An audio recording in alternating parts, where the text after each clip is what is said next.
There's a house at the end of my street, an old, rotting thing with boarded-up windows and a sagging roof.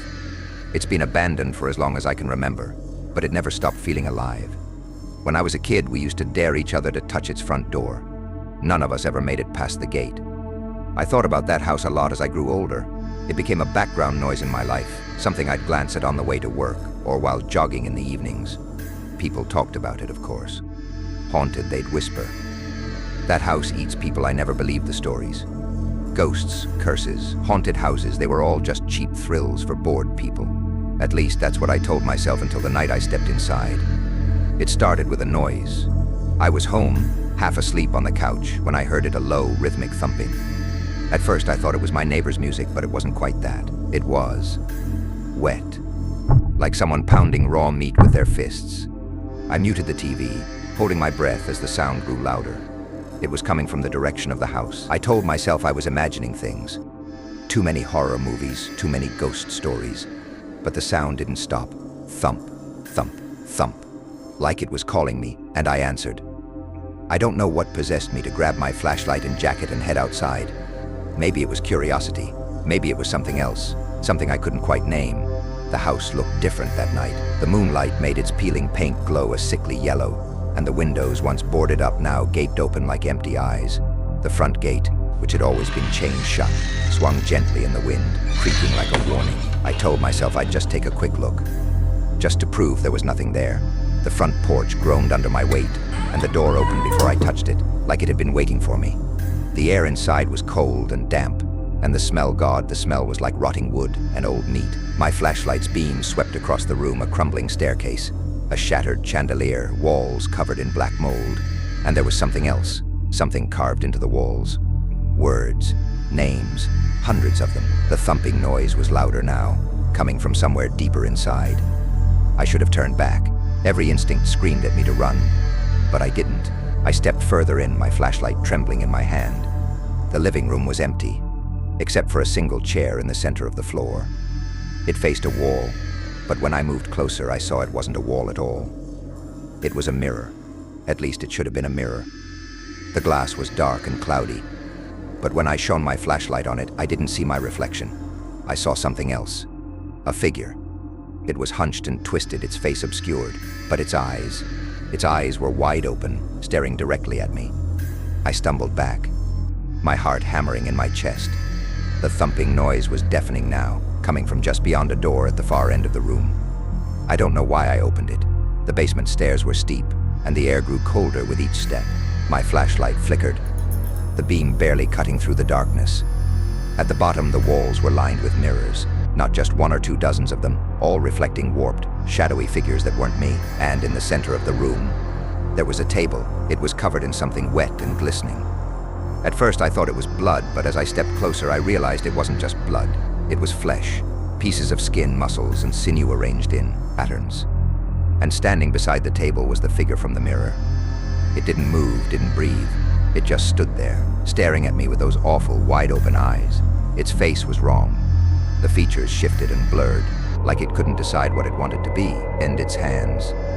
They were long, too long, with fingers that curled like claws. Leave it rasped. The word wasn't loud, but it filled the room, vibrating in my chest. I didn't need to be told twice. I bolted up the stairs, the thumping sound chasing me, growing louder, angrier. The house seemed to close in around me, the walls bending and shifting as I ran. By the time I reached the front door, it was no longer night. It was morning.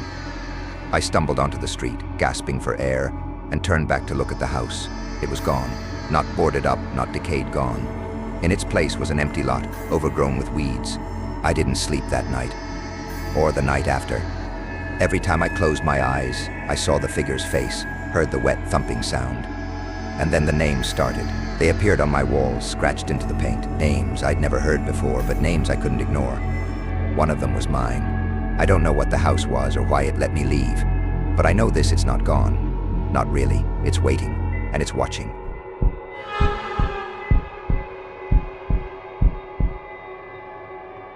"18 years earlier, on Halloween night, 8-year-old Marcus had committed the unthinkable. Wearing a hand-stitched scarecrow mask, he had taken a pitchfork from the barn behind his family's farmhouse and stabbed his teenage sister, Lila, to death. The town reeled from the horror. Marcus didn't cry, didn't speak, didn't resist when the authorities took him away. He was sent to Fairfield, where he remained silent, his blank gaze fixed on nothing. Dr. Emerson Darnell, his psychiatrist, spent years trying to reach him, studying Marcus's chilling detachment. "There's no humanity in him," Darnell had once said. "Marcus isn't just mentally ill, he's empty, like something wore him as a mask." Now, 18 years later, Marcus had escaped. Ellie Grayson was 17 and babysitting for the Tucker family on Willow Lane. Their 3-year-old daughter, Bella, was already asleep upstairs when Ellie arrived.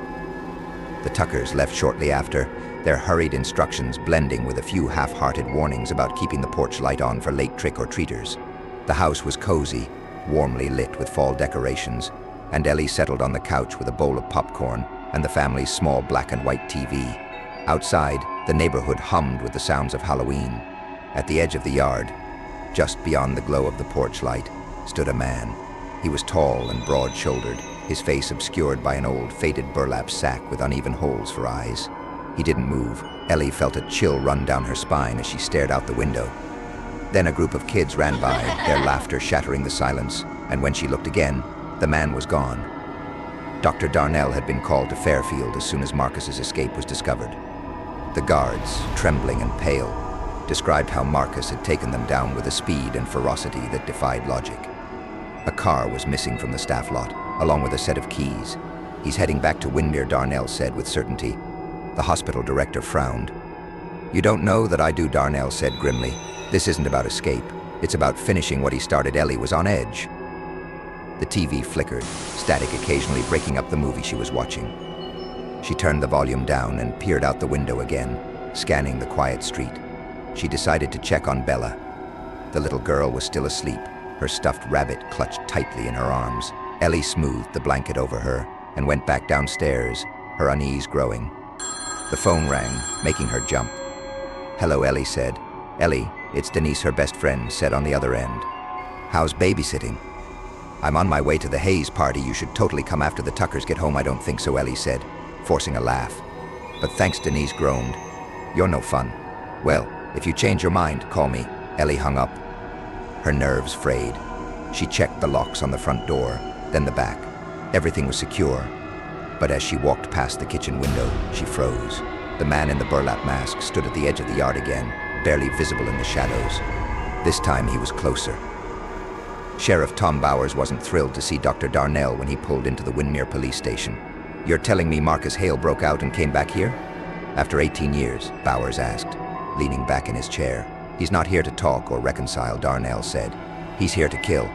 "You're talking about the boogeyman," Bowers said with a skeptical chuckle. Darnell shook his head. "I'm talking about a predator. He won't stop until he's satisfied.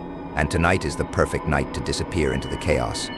Ellie couldn't shake the feeling that she was being watched. She locked every door and window, but the oppressive silence of the house only made her paranoia worse. And then the power went out. The house plunged into darkness, save for the faint glow of the jack-o'-lantern on the front porch. Ellie fumbled for a flashlight in the kitchen drawer, her heart pounding. She heard a faint creak behind her. "Hello," she called, her voice trembling. Nothing. She crept toward the living room, shining the flashlight into every corner.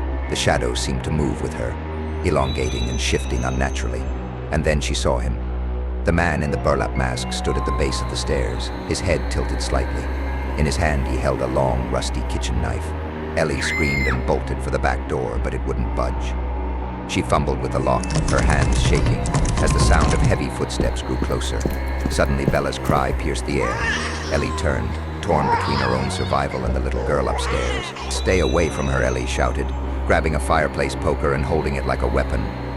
The masked man didn't flinch. He tilted his head again, almost curious, and began to climb the stairs. Sheriff Bowers and Dr. Darnell drove through the darkened streets of Windermere, searching for any sign of Marcus. As they passed Willow Lane, Darnell felt a chill. "Stop the car," he said. "What is it?" Bowers asked. Darnell stared at the house halfway down the block, its porch light flickering. "He's here," Darnell whispered. Ellie charged up the stairs, her flashlight beam bouncing wildly. She found Bella in her room, crying and clutching her stuffed rabbit. "It's okay, sweetie," Ellie said, scooping her up. "We're going to be okay," but the man in the mask was already in the hallway, blocking their escape. Ellie slammed the bedroom door and locked it, her heart pounding. She frantically searched the room for anything to defend herself. Her eyes landed on an old wooden baseball bat in the corner. "Stay behind me," she whispered to Bella.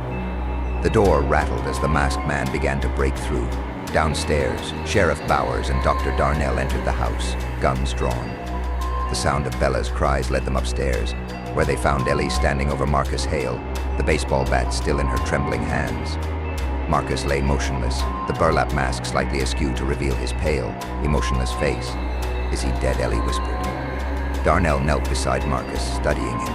"No," he said, "but he'll never stop." As they called for backup, Darnell couldn't shake the feeling that Marcus's escape was only the beginning of something far darker.